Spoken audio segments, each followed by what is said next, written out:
ሰላም እንዴት ናችሁ?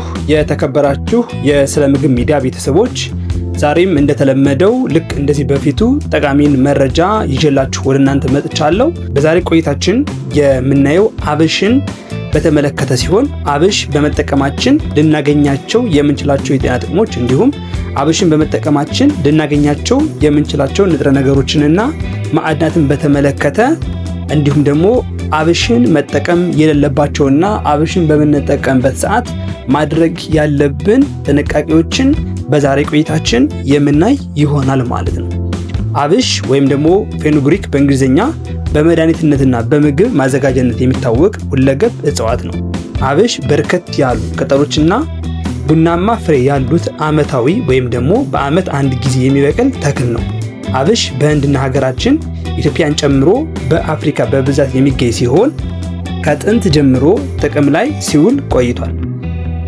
ለምሳሌ የሚያክል ጥንታውያን ግብጾች አብሽን ከክርስቶስ ልደት ከ1500 ዓመት በፊት ለቅመም፣ ለምግብነትና ለመድኃኒት በመጠቀም ለብዙ ህመሞች ፈውስ ሲጠቀሙበት ቆይተዋል። በህንድ ሜቲና ቬንድሃም ተብሎ የሚጠራው አብሽ አስደናቂ የመድኃኒትነትና የጤና ጥቅሞች አሉት። በሺዎች ለሚቆጠሩ ዓመታት አብሽ የቆዳ በሽታዎችን ጨምሮ ሌሎች በርካታ በሽታዎችን ለማከም በአማራጭ መድኃኒትነት ጥቅም ላይ እንደዋለ ይነገራል። ከሜዲትራኒያን የመነጨው አብሽ እርጥበትን በማስጠበቅና በጸረ ኢንፌክሽን ባህሪያቱም የታወቀ ነው። ፍሬዎቹ በቅመምነት በሰፊው ጥቅም ላይ የሚውሉ ሲሆን ያለዚህ ቅመም የህንድና የአፍሪካውያን ኩሽናዎች ፈጽሞ የምታሰቡ አይደሉም ወይም ደግሞ አይደምቁም። የተለመደ የቤት ውስጥ ቅመም ሲሆን ከዚህ ባሻገርም እንደ ሳሙናና ሻምፖ ባሉ ብዙ ምርቶች ውስጥ በመካተት ጥቅም እንደሚሰጥም ነው የሚገለጸው ማለት ነው። ከዚህ በማስከተል ደግሞ አብሽን በመጠቀማችን ልናገኝ የምንችላቸውን የማዕድናትና የንጥረ ነገሮች ስብጥር ስናይ በ100 ግራም አብሽ ውስጥ 323 ካሎሪ፣ 6 ግራም ስብ ወይም ደግሞ ፋት፣ 23 ግራም ፕሮቲን እና 58 ግራም ካርቦሃይድሬትን ይዟል። እነዚህ ብቻ አይደሉም። በአብሽ ውስጥ የተለያዩ አይነት ማዕድናትን ማግኘት ይቻላል። ከነዚህ ማዕድናት ውስጥ ልክ እንደ ፋይበር፣ ካልሲየም፣ ብረት፣ ማግኔዥየም እና በቫይታሚን B6 ባሉ ማዕድናት የበለጸገ ነው ማለት ነው። በእነዚህ ነገሮች የበለጸገ መሆኑ ደግሞ የተለያዩ አይነት የጤና ጥቅሞችን እንድናገኝ ያስችለናል ማለት ነው። ስለዚህ ከዚህ በማስከተል የምናየው ምንድነው? አብሽን በመጠቀማችን ልናገኛቸው የምንችላቸውን ዝርዝር የጤና ጥቅሞች ይሆናል ማለት ነው። አንደኛ ላይ የምናገኘው አብሽ የስኳር በሽታና የደም ስኳር መጠንን ለመቆጣጠር ይረዳል። አብሽ እንደ የስኳር በሽታ ያሉ የሜታቦሊክ ችግሮችን ለማከም ይረዳል። አብሽ በደም ውስጥ የሚገኘውን የስኳር መጠን በመቆጣጠር ኢንሱሊን መቋቋምን ይቀንሳል። በውስጡ የሚገኘው 4 ሃይድሮክሲ አይሶሊንን የተባለው አሚኖ አሲድ ሰውነታችን ኢንሱሊንን በአግባቡ እንዲጠቀመው ያግዛል። ይህም ማስረጃዎች እንደሚገልጹት አብሽ በደም ውስጥ ያለውን የስኳር መጠን በመቆጣጠርና በአይነት 2 የስኳር በሽታ ህክምና ወይም ቅድመ የስኳር በሽታ ላለባቸው ሰዎች ላይ ሚናው የላቀ ቢሆንም አይነት 2 የስኳር በሽታ ታማሚዎች አብሽ ከመውሰዳቸው በፊት ግን በአቅራቢያቸው ያሉ ሐኪሞችን ወይም የጤና ተቋማትን ሊያማክሩ ይገባል ማለት ነው። ሌላው ደግሞ ከዚህ ከስኳር በሽታ ጋር ተያይዞ የምናየው ምንድነው? የአብሽ ፍሬ በውሃ ውስጥ በሚሟሙ ፋይበር በተለይም ጋላክቶማነን በተባለ ንጥረ ነገር የበለጸገ ነው። ይህ ፋይበር የካርቦሃይድሬት ወይም የስታርች መጠንን በማዘግየት የደም ስኳር መጠንን በድንገት እንዳይጨምር ይረዳል። የስኳር በሽተኛ ከሆኑ እንዲሁም ምልክቶች የሚታዩ ከሆነ በቋሚነት አብሽን መጠቀም ይኖርቦታል።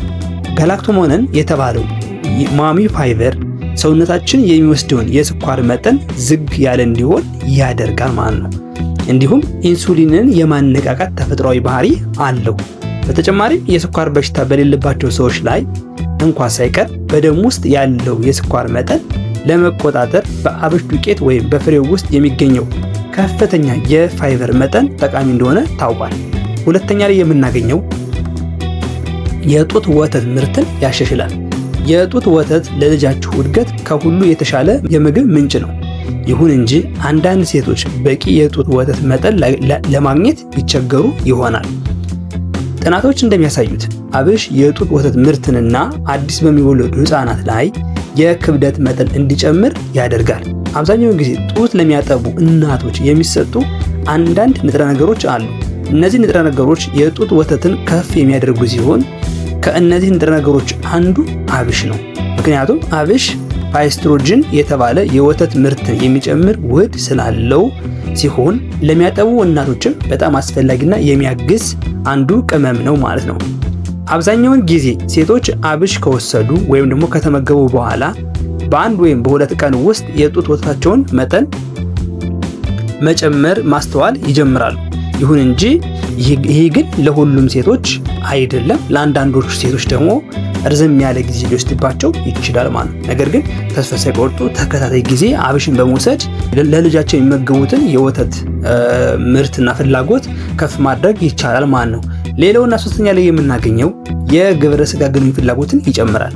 ለባለትዳሮች በተለይም የግብረ ስጋ ግንኙነት ለቀነሰባቸው ወንዶችም ሆነ ሴቶች ለሁለቱም ሊቢዶ ይባላል በእንግሊዝኛ። እሱን ለማሻሻል ለማነቃቃት ከፍተኛ ጥቅም አለው። በተለይ ለሴቶች ከ35 እስከ 40 ዓመት ላሉ ሴቶች የግብረ ስጋ ፍላጎት መቀነስ ነው አንዱ ችግር። ስለዚህ አብሽ ይህን ችግር ለማስተካከል ይረዳል።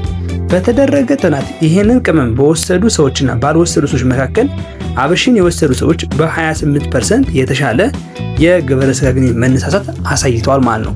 ይህም የሆነበት ምክንያት ፕሮቶዳይዋሲን የተባለ ንጥረ ነገር ውስጡ ስላለ ነው። በተጨማሪም ዳይሲጂኒን የተባለ ንጥረ ነገር ስለያዘም ጭምር ነው። በአብሽ ውስጥ አንዱ ልናገኘው የምንችለው ነገር በወንዶች የቴስቶስትሮን ሆርሞን መጠን ላይ የሚያስከትለው ውጤት ነው። ወንዶች የአብሽን ሰፕሊመንቶች ከሚጠቀሙባቸው በጣም የተለመዱ ምክንያቶች አንዱ የቴስቶስትሮን መጠናቸውን ለመጨመር ነው። በአንድ ወቅት የተደረገ ጥናት እንደሚያመለክተው አብሽ የወንድ የቴስቶስትሮን መጠንን እና የጾታዊ ግንኙነት ወይም ሴክሹዋል አክቲቪቲ ከፍ ሊያደርግ እንደሚችል በጥናቱ ተገናዝቧል ማለት ነው። ሌላው ደግሞ ከዚሁ ጋር በተያያዘ በሴቶች ላይ ያለው ተጽዕኖ እንዲሁ የሚታይ መሆኑ ነው። የኤስትሮጅን እንቅስቃሴ በማስተካከል ከወር አበባ በፊት የሚከሰቱ ህመሞች ወይም ደግሞ ፒኤምኤስ እንዲሁም ደግሞ በማህረጥ ወቅት የሚታዩ ምልክቶችን ለማስታገስ ሊረዳ እንደሚችል ጥናቶች ይጠቁማሉ። የወር አበባ ቁርጥማትን ወይም ክራምፕስን ያስታግሳል። አብሽ ከቁርጥማት በተጨማሪ ራስ ምታት፣ ማቅለሽለሽና ድካምን ለመቀነስ ይረዳል ማለት ነው። አራተኛ ላይ የምናገኘው የሰውነት ክብደትን ወይም ውፍረትን ለመቀነስ ይረዳል። አብሽ ውስጥ ያለው ንጥረ ነገር ስብ እንዳይከማች የሚያግድ ከመሆኑ በላይ ከመጠን በላይ የሆነ ውፍረትን የመከላከል ባህሪ እንዳለው ተረጋግጧል። አብሽ የፕላዝማ ትራይግሊሰራይድ ንረት ወይም መጨመርን በእጅጉ ይቀንሳል ማለት ነው። በውስጡ ያለው ከፍተኛ የፋይበር ይዘት የጥጋብ ስሜትን በመጨመር የምግብ ፍላጎትን ለመቆጣጠር ይረዳል። የምግብ መፈጨትን በማዘግየት ከምግብ በኋላ የሚሰማን የረሃብ ስሜትን ይቀንሳል። ክብደትዎን ለመቀነስ ካሰቡ የራሱ የአብሽ ፍሬዎችን በባዶ ሆዶ መውሰድ አስፈላጊ የሆኑ ስቦችን ለማስወገድ ያግዛል ማለት ነው። አምስተኛ ላይ የምናገኘው ጸረ ኢንፍላሜሽን ባህሪያት አሉት። አብሽ ጸረ ኢንፍላሜሽን ባህሪ እንዳለው በክሊኒካል ዘርፍ ምርምሮች የተረጋገጠ ጉዳይ ነው ማለት ነው። በተጨማሪም በአለርጂ ምክንያት የሚከሰት ኢንፍላሜሽንን ለማከም የአብሽ ፍሬዎች መጠቀም ይቻላል ማለት ነው። በተለምዶ አብሽ የአርታይተስ ህመምን ለመቀነስ ጥቅም ላይ ይውላል። የአብሽ ንጥረ ነገር ህመሙንና እብጠትን በእጅጉ ያቃላል። ለአርታይተስ ወይም ለማንኛውም የመገጣጠሚያ ህመም ለመጠቀም አብሹን ዘፍዝፈው ያሳድሩትና በማግስቱ ለመጠቀም ዝግጁ ይሆናል ማለት ነው። ሌላው አብሽ አንቲ ኢንፍላማቶሪና ጸረ ባክቴሪያ ባህሪያት መኖሩ ነው። እንዲሁም ደግሞ ብጉርን ለመከላከል ይረዳል ማለት ነው። ስድስተኛ ላይ የምናገኘው የአብሽ ጥቅም አንቲ ኦክሲዳንት ባህሪያት አሉት። አብሽ አስደናቂ የሆነ የጸረ አንቲኦክሲዳንት ባህሪያቶች አሉት። አብሽ ፍላቮኖይድ፣ አልካኖይድ እንዲሁም ደግሞ ፖሊኖፍላሚን የተባሉ አንቲኦክሲዳንቶች በውስጡ ይዟል። በአንቲኦክሲዳንቶች የበለጸጉ ምግቦችን መጠቀም ለጤና በጣም አስፈላጊ ነው። ምክንያቱም በሰውነት ውስጥ ያሉ ለቆዳችን ያለ ጊዜው እርጅና ዋና ምክንያት የሆኑትን ጎጂ ተዋሲያን ወይም ደግሞ ፍሪ ራዲካልስን ስለሚዋጋ ጭምር ነው። በተጨማሪም እነዚህ በሰውነት ሴሎች ላይ የሚያደርሱት ጉዳት ወይም ኦክሲዴቲቭ ስትረስን አብሽ በመቀነስና በመዋጋት ይታወቃል ማለት ነው። እንዳጠቃላይ አብሽ ለቆዳችን አስደናቂ ጠቀሜታ ያለው ሲሆን የእርጅና ምልክቶች የሆኑትን እንደ ቆዳ መጨማደድ፣ ቀጫጭን መስመሮች ወይም ደግሞ የቆዳ እጥፋቶችን ለማስወገድም ይጠቅማል ማለት ነው። ከዚህ ውጭም የአብሽ የሚሙለጨልጭ ባህሪ፣ የደረቁ ቆዳዎችን በማስወገድ ቆዳችን እንዲረጠብ ይረዳል ማለት ነው። በመጨረሻም የልብ ጉዳት ለመከላከልና ለማስወገድም ያግዛል ማለት ነው። ሰባተኛ የፖሊሲስቲክ ኦቫሪን ሲንድረም ችግርን ለማከም ይረዳል። ይህ ፖሊሲስቲክ ኦቫሪን ሲንድረም ምንድን ነው የሚለውን መጀመሪያ ስናይ ይህ ከሴቶች የወር አበባ ዑደት ጋር የተገናኘ ህመም ነው። ይህም ማለት ነው ሴቶች የወር አበባቸው ያው እንደሚታወቀው የአንድ ሴት ጤነኛ ናት ከተብሎ ከሚታሰባቸው መንገዶች አንዱ የወር አበባ በየወሩ ቀኑን ጠብቆ የሚመጣበት መንገድ ሲኖር ነው። ነገር ግን የዚህ የፖሊሲስቲክ ኦቫሪን ሲንድረም ብለን የምንጠራው የህመም አይነት የምትጠቃ ሴት ከሆነች የወር አበባ በጊዜ አይመጣም። ከዛ ውጭም ደግሞ ይህ ፈርታሪቲ ወይም ደግሞ ለማርገዝ ዝግጁነት ላይም ችግር ይፈጥራል። እንዳጠቃላይ ከዛ ጋር ተያይዞ የሚመጡ ህመሞችን ጋር የተገናኘ ነው ማለት ነው። ስለዚህ ይህ ፖሊሲስቲክ ኦቫሪን ሲንድረም በአጭሩ ወይም ደግሞ ፒሲኦኤስ ተብሎ የሚጠራው በሽታ በአኗኗራችንና በአመጋገብ ልምዳችን መለወጥ ምክንያት በሚያሳዝን ሁኔታ በእጅጉ እየጨመረ መጥቷል። የፖሊሲስቲክ ኦቫሪን ሲንድረም ከመጠን ያለፈ ውፍረት፣ መካንነትና የኢንሱሊን መቋቋም ጋር የተቆራኘ ነው። እነዚህ ናቸው አንዱ የፖሊሲስቲክ ኦቫሪን ሲንድረም ችግር ከመጠን ያለው ውፍረት፣ ምናልባትም ከጭንቀት ጋር ተያይዞ የሚያመጣው ነገር ሊሆን ይችላል። እንዲሁም ደግሞ ከመካንነት ወይም ደግሞ ፔሪየድም እንዳይኖር በማድረግ ወደ መካንነት መውሰድ፣ ሌላው ደግሞ የኢንሱሊን መቋቋምን ችግር ይፈጥራል ማለት ነው። ነገር ግን በፖሊሲስቲክ ኦቫሪን ሲንድረም ለሚሰቃዩ ሴቶች በጣም የሚረዱ ድንቅ ተፈጥሯዊ ነገሮች አሉ። ከነዚህ አይነት ንጥረ ነገሮች ውስጥ አንዱ ደግሞ አብሽ ነው ማለት ነው። የፖሊሲስቲክ ኦቫሪን ሲንድረም ዋና ችግሮች መካከል አንዱ የኢንሱሊን መቋቋምን ወደ ስኳር በሽታ መቀየሩ ነው ማለት ነው። አብሽን አዘውትሮ መውሰድ ይህን ችግር ለመከላከል በእጅጉ ይረዳል። አብሽን መጠቀም በሰውነት ውስጥ ያለውን የግሉኮስ መጠን ይቆጣጠራል። በደም ውስጥ ያለውን የስኳር መጠንም እንዲቀንስ ይረዳል ማለት ነው። ስምንተኛ ላይ የምናገኘው የካንሰር በሽታ ለመከላከል ይረዳል። በተጨማሪም አብሽ ካንሰርን ለመከላከል በጣም ጠቃሚ ነው። አብሽ የካንሰር ሴሎችን እንደሚገድል ተረጋግጧል። በተጨማሪም ካንሰርን ለመከላከል ከፍተኛ ቦታ አለው ማለት ነው። ዘጠነኛ አብሽ በራስ በራነት ለተቸገሩ ወንዶች ፍቱን መፍትሄ ነው ማለት ነው። አብሽ የወንዶች ራስ በራነት ዋነኛ መንስኤ የሆነውን የዲኤችቲ መጠንን እንደሚቀንስ ተረጋግጧል። አብሽን እንደ ቅባት ፀጉር መቀባት ወይም በምግብ መልክ ቢወስዱት በራስ በራነት ለሚሰቃዩ ወንዶች ይረዳል። ጥሩ ውጤት ለማየት ወይም ለማግኘት ቢያንስ በሳምንት 2 ጊዜ አብሽን ፀጉሮትን ሊቀቡ ይገባል። ነገር ግን እዚህ ጋር ሲቀቡ መደረግ ያለባቸው ቅድመ ሁኔታዎች አሉ። እሱንን ወደ መጨረሻ አካባቢ የምናየው ይሆናል ማለት ነው። አስረኛ ላይ የጨጓራ ቁስለት እንዲያገግም ያደርጋል። አብሽ የጨጓራ ቁስለትን ለማከም በጣም ጠቃሚ ነው። የጨጓራ ቁስለት ለማከም ከአብሽ የሚሰራ ገንፎ አዘጋጅቶ መጠቀም ይኖርብናል። ወይም ደግሞ አዘጋጅቶ የሚጠቀሙ ከሆነ የተሻለ ጨጓራችሁ በቀላሉ እንዲያገግም ያደርገዋል ማለት ነው። የአብሽን ገንፎ አዘጋጃጀት ስናይ 1 እፍኝ ሩዝ ከ1 የሻይ ማንኪያ አብሽ ጋር አብሮ ማብሰል፣ ሩብ የሻይ ማንኪያ እንስላልና የሚያስፈልገውን ያክል የኮኮናት ወተት እርጥብ እስኪል ድረስ በመጨመር ለስላሳ እስኪሆን ድረስ አብሮ እያማሰሉ ማብሰል ያስፈልጋል ማለት ነው። ከዛ በኋላ ልክ ገንፎ በስሎ ሊወጣ ሲል የተወሰነ ጨው ጨምሮ በማውጣት መጠቀም ይቻላል።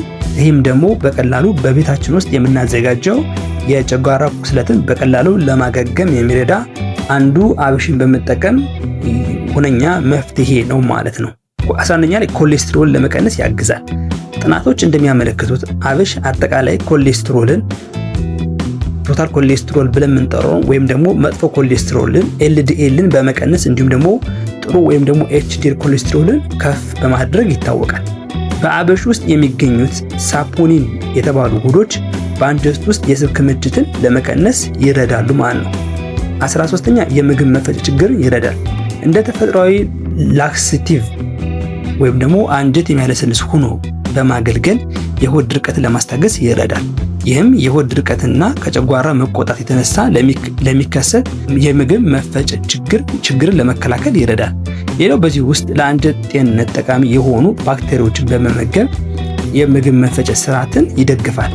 የደረት ቃርና የአሲድ ሪፍሌክስን ምልክቶችንም ሊቀንስልን ይችላል ወይም በመቀነስ ያግዛል ማለት ነው። የምግብ ልመትን ያፋጥናል። መርዝ ከሰውነት እንዲወገድ ይረዳል። በተለይ በሻይ መልክ ከተጠቀምነው የጨጓራ ህመምን ያስታግሳል ማለት ነው።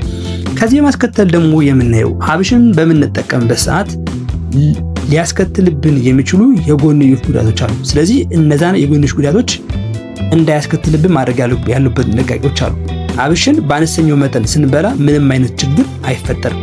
ነገር ግን ከመጠን በላይ በፋይበር የበለጸገ በመሆኑ ለአንዳንዶች የጨጓራ ችግር ሊያስከትል ይችላል ማለት ነው። ስለዚህ ከጨጓራ ጋር ችግር ካለብን አብሽን በምንጠቀምበት ሰዓት በመጠኑና በትንሹ መጠቀም አለብን። ይህ ለጨጓራ ህመምተኞች ሲሆን ለሌሎችም አብሽን በልኩ መጠቀም አብስቶ አለመጠቀም አንዱ መከላከያው ዘዴ ነው። አብስት የምንጠቀም ከሆነ ግን የጎንዮሽ ጉዳት ምንድነው? ከጨጓራ ጋር ችግር ሊያጋጥመን ይችላል ማለት ነው። ሌላው የታይሮይድ መድኃኒት የሚወስዱ ሰዎች ከመጠን በላይ አብሽ ሲወስዱ ጥንቃቄ ማድረግ አለባቸው ማለት ነው። ከተቻለ በአቅራቢያቸው ያለውን የሐኪም ወይም ደግሞ የሕክምና ተቋም ማማከር ያስፈልጋል ማለት ነው አብሽን ከመውሰዳቸው በፊት። እንዲሁም በውጨኛው የራስ ቅል ቆዳ ላይ ጥቅም ላይ ሲውል በእጀኛው ችግር በጣም ስለሚቀዘቅዝና ያለብንን ችግር ሊያበብስ ስለሚችል ለሳይነስ ወይም ደግሞ ለአስም የተጋለጠ ማንኛውም ሰው ባይጠቀመው ይመከራል።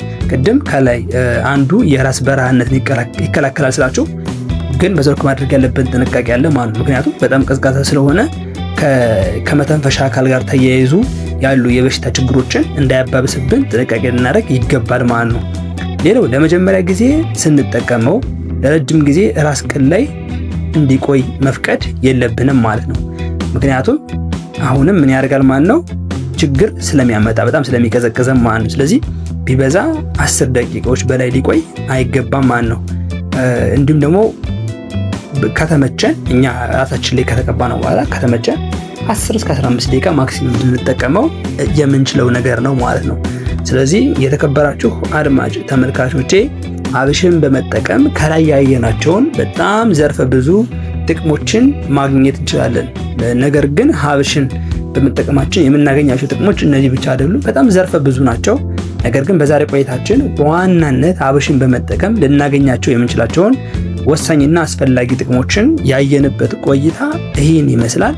አብሽን እንጠቀም፣ ጤናችንን እንጠብቅ እያልኩኝ አብራችሁኝ ስለቆያችሁ እያመሰገንኩ በሌላ ቪዲዮ እስከምንገናኝ ሰላም ነው።